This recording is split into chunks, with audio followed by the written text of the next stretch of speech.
So if we are understanding what is the reason behind of it, why the pollution rate increases day to day. So the fossil fuel is the big cause, right? If we are not using the fossil fuels, so the pollution rate increases day to day. So how to prevent using of the pollution rates fossil fuels, which ultimately the pollution rate decreases. The big percentage, almost two-third fossil fuel used in the conventional technology, which means in the vehicles, right? So if we are not using the vehicles, then the pollution rate decreases in almost 50 to 60%. So it is feasible.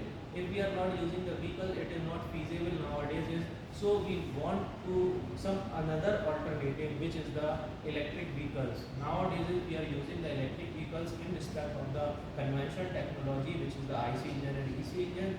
It should be a difficult to prevent the pollution rate with the conventional technology.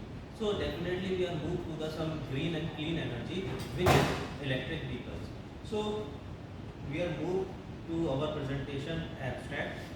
So here the pollution due to fossil fuel, the automobile sector is the major role. If we are consider the worldwide fossil fuel consumption, it's a 1.9 billion barrels in a single day, which is very high number. Where the two-third approximate from the side of a automobile. If we are consider globally increasing the electric vehicles, so increasing the electric vehicles, the pollution rate increases with the beneficial policies with the for the EVs.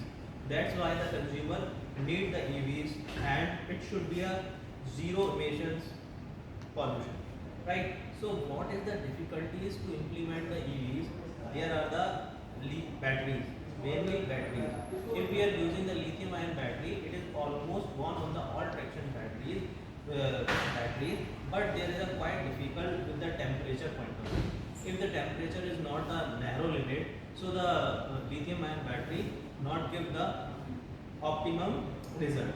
So it's a narrow limit range 15 degree to 35 degree centigrade. It gives the best efficiency. So how to maintain the narrow limit temperatures with the help of a BTMSs, battery thermal management system. So basically nowadays is the medium of the BTMSs on the air medium, liquid medium, and the phase changing